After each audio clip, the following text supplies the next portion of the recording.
Hola. Bienvenido a Lexora. Aquí encontrarás contenido diseñado especialmente para estudiantes de Derecho como tú. En este canal, hacemos que estudiar sea más simple y efectivo, con clases cortas, claras y completas, basadas en los planes de estudio más importantes de México. Suscríbete, dale like y acompáñanos en este viaje para dominar el derecho. En esta clase, vamos a hablar sobre la libertad y esclavitud en el derecho romano.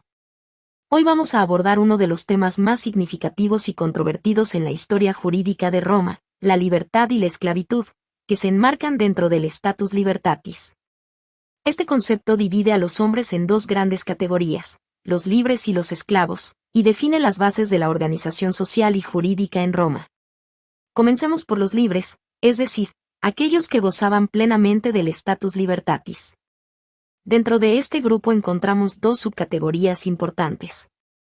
En primer lugar, encontramos a los ingenuos. Los ingenuos eran las personas que nunca habían estado en condición de esclavitud. Desde su nacimiento, se consideraban plenamente libres y gozaban de todos los derechos correspondientes al ser humano libre dentro del sistema jurídico romano. En segundo lugar, encontramos a los libertos. Los libertos eran aquellos que habían sido esclavos, pero que lograron obtener su libertad. Aunque alcanzaban el estatus de hombres libres, su condición jurídica seguía marcada por ciertas restricciones o deberes hacia su antiguo amo, conocido como patronus. Por ejemplo, debían mostrar respeto y lealtad hacia él, y, en algunos casos, cumplir con ciertas obligaciones laborales.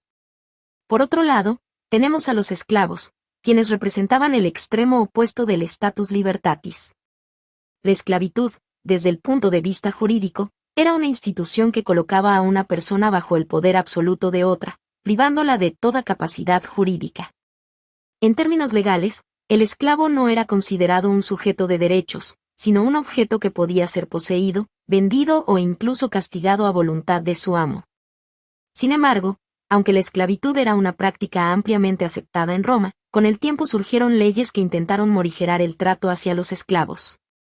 Por ejemplo, se prohibió a los amos matar a sus esclavos sin una causa justificada.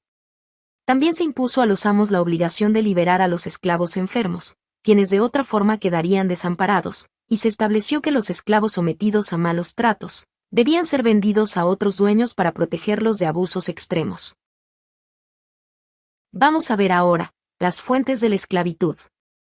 Las fuentes de la esclavitud que vamos a estudiar en algunos instantes corresponden a los diversos hechos jurídicos que podían originar la condición de esclavo en una persona.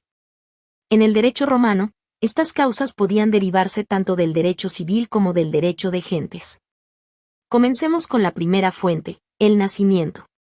En Roma, una persona nacía esclava si su madre también lo era, ya que se consideraba que el hijo seguía la condición jurídica de la madre, partus sequitur ventrem. Esta regla, sin embargo, fue matizada por el emperador Adriano, quien estableció que si la madre había sido libre en algún momento entre la concepción y el parto, el hijo nacería libre. Este cambio representó un avance importante en la protección de los derechos de los hijos nacidos en condiciones especiales. Pasemos ahora a las causas sobrevinientes de la esclavitud, que podían surgir a lo largo de la vida de una persona. Estas causas se dividen en dos categorías principales. En primer lugar, vamos a mencionar el caso de los prisioneros de guerra. Un ciudadano romano, que caía en manos del enemigo durante un conflicto bélico, se convertía en esclavo de su captor. Sin embargo, si lograba regresar a su patria, recobraba automáticamente su libertad y todos los derechos que poseía antes de su captura, como si nunca hubiera perdido su condición de ciudadano. En caso de no regresar, el prisionero era considerado legalmente muerto desde el día de su captura. Este principio refleja tanto la fragilidad de la libertad personal, como la importancia de la ciudadanía romana. Por otro lado, vamos a encontrar causas derivadas del derecho civil. Dentro del marco del derecho interno, diversas situaciones podían llevar a una persona a la esclavitud. En primer lugar, la deserción del ejército. Los desertores eran castigados con la esclavitud, una medida que subrayaba la importancia del deber militar en Roma. En segundo lugar, eludir el servicio de armas también podía derivar en la esclavitud. Es decir, que quienes no acudían al llamado de la ciudad para cumplir con sus deberes militares también podían ser condenados a la esclavitud. En tercer lugar, la falta de pago de impuestos, o la falta de cumplimiento con las obligaciones fiscales, podía llevar a la pérdida de la libertad. También una condena penal podía derivar en la esclavitud. Es decir que, existían ciertas penas graves que implicaban la esclavitud como castigo, especialmente en delitos considerados una afrenta al orden social. Además, existieron ciertas disposiciones legales o leyes específicas que podían imponer la esclavitud en situaciones particulares. Y también, el deudor insolvente podía ser esclavizado. Es decir, que un deudor incapaz de pagar sus obligaciones, podía ser vendido por sus acreedores como esclavo, a través de un proceso conocido como manus iniectio. Vamos a ver ahora, la extinción de la esclavitud. Ahora vamos a hablar sobre cómo se extingue la esclavitud en el derecho romano, un proceso que requería, en todos los casos, un acto voluntario del amo, o una decisión de la autoridad pública basada en la ley. A este acto de liberación se le conocía como manumisión, que literalmente significa soltar de la mano. La manumisión marcaba el fin de la condición de esclavo, y podía realizarse de distintas maneras, según el grado de formalidad y los derechos otorgados. La manumisión solemne no solo otorgaba la libertad, sino también la ciudadanía romana, lo que confería al esclavo emancipado plenos derechos civiles y políticos. Las principales formas de manumisión solemne eran: per vindictiam, que era un procedimiento formal frente a un magistrado. En estos casos, el amo, sujetando al esclavo por la cabeza, declaraba: «Quiero que este hombre sea libre», y lo liberaba simbólicamente de su mano. Este acto reforzaba la idea de libertad otorgada bajo el amparo de la autoridad pública. Pues censum, que consistía en inscribir al esclavo como ciudadano en las listas del censo. Este acto oficial transformaba su estatus jurídico y le otorgaba ciudadanía. Per testamentum, que otorgaba la libertad por disposición testamentaria, y tenía dos modalidades. Directa, cuando el testador declaraba directamente en su testamento que el esclavo sería libre. Esta libertad se hacía efectiva una vez que cualquier heredero aceptaba la herencia. O, indirecta, cuando el testador ordenaba a sus herederos que manumitiesen al esclavo. Aquí también vamos a encontrar a la manumisión eclesiástica, que fue introducida en la época de Constantino, y permitía liberar al esclavo mediante un acto solemne realizado en una iglesia. Esto refleja la influencia creciente del cristianismo en las instituciones jurídicas romanas. Por otro lado, vamos a encontrar a la manumisión no solemne. En estos casos, la manumisión solo otorgaba libertad, pero no ciudadanía. Aunque menos formal, estas formas eran comunes en la práctica diaria. Entre ellas, encontramos per epistolam, cuando el amo entregaba al esclavo una carta donde declaraba su libertad. Per mensam, cuando a través de un acto simbólico, el amo invitaba al esclavo a sentarse a su mesa, un gesto que representaba la igualdad entre ambos. O, inter amicos, que era una declaración de libertad realizada ante amigos o testigos. Aunque menos formal, era suficiente para liberar al esclavo en la práctica. Entonces, hemos visto cómo se realizaba la manumisión y los derechos que otorgaba, pero es importante señalar que, con el tiempo, el Estado romano comenzó a regular y restringir este acto debido a sus implicaciones sociales y económicas. En este escenario, debemos destacar que la Ley Junia Norbana, del año 19 después de Cristo, fue una medida clave que reguló las manumisiones no solemnes. Según esta ley, los libertos manumitidos de manera no solemne eran reconocidos como latinos junianos, una categoría intermedia entre la esclavitud y la plena libertad. Esto significa que carecían de capacidad jurídica plena, lo que les impedía hacer testamento y ser herederos. Además, a la muerte de un liberto latino juniano, su patrimonio regresaba a su antiguo amo. Esta situación se describía comúnmente como: vivían como libres, pero morían como esclavos. Es decir que, en definitiva, estos libertos no gozaban de los derechos de ciudadanía romana y eran tratados como peregrinos, sujetos al jus gentium en lugar del derecho civil romano.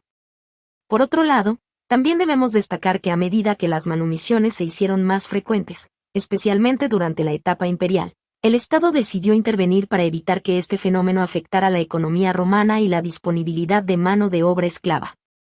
En este contexto, se dictaron dos leyes fundamentales.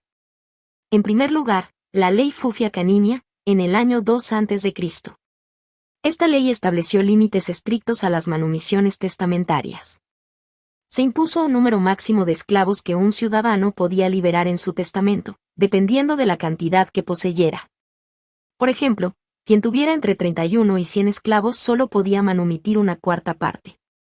Y, además, se fijó un límite absoluto de 100 manumisiones por testamento, incluso si el número de esclavos del amo superaba esa cantidad.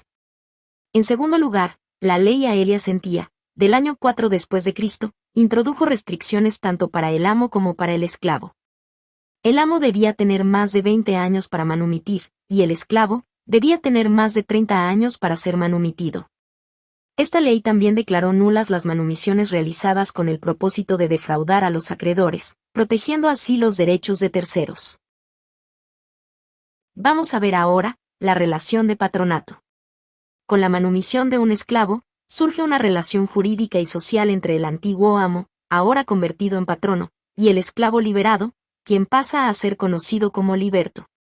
Este vínculo, conocido como patronato, se mantenía vigente desde el momento de la manumisión, hasta la muerte de cualquiera de las partes.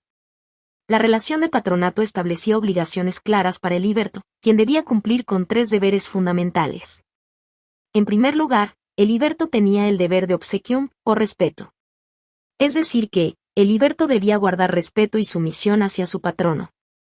Este deber impedía al liberto accionar legalmente en contra del patrono en causas criminales, salvo que un magistrado lo autorizara expresamente. Este respeto no solo se limitaba a cuestiones legales, sino que también abarcaba la esfera social y personal. En segundo lugar, el liberto tenía el deber de bona, o asistencia. El liberto estaba obligado a proporcionar asistencia económica o material al patrono si éste se encontraba en necesidad. Un ejemplo común de esta asistencia era el suministro de alimentos, especialmente en situaciones donde el patrono carecía de recursos suficientes. Este deber reflejaba la gratitud y el compromiso del liberto hacia quien le había otorgado la libertad. Finalmente, el liberto tenía el deber de operae, o servicios. Es decir que, el liberto estaba en la obligación de prestar ciertos servicios laborales o domésticos al patrono. Estos servicios podían incluir trabajos manuales, asistencia en la administración de bienes, o cualquier tarea que el patrono considerara necesaria. La extensión y naturaleza de las operae dependían del acuerdo alcanzado durante la manumisión. Como pueden apreciar, el vínculo entre el patrono y el liberto no era meramente simbólico, sino que implicaba derechos y obligaciones, que podían extenderse incluso a los descendientes del liberto en determinadas circunstancias. Por otro lado, el patrono también tenía deberes hacia el liberto, como protegerlo legalmente y actuar como su representante en ciertas situaciones, fortaleciendo así la relación de dependencia mutua. Y así llegamos al final de esta clase. Espero que te haya sido útil y que ahora tengas una mejor comprensión de este tema. Si te quedaron dudas o tienes alguna pregunta, no dudes en escribirnos en los comentarios. Siempre estamos atentos para ayudarte y responderte lo antes posible. Recuerda que en nuestra página web, lexora.com.mx, encontrarás más recursos para complementar tus estudios. Y como agradecimiento por llegar hasta aquí, en el primer comentario de este video te dejamos un enlace directo a un resumen completo sobre este tema, que podrás consultar o descargar. En Lexora, nos sostenemos gracias al apoyo de estudiantes como tú. Cada donación o membresía nos permite seguir creando contenido educativo accesible y de calidad. Si puedes y quieres apoyar nuestro proyecto, seremos infinitamente agradecidos. No olvides suscribirte al canal, darle like a este video y compartirlo con otros estudiantes de Derecho. Tu apoyo hace una gran diferencia.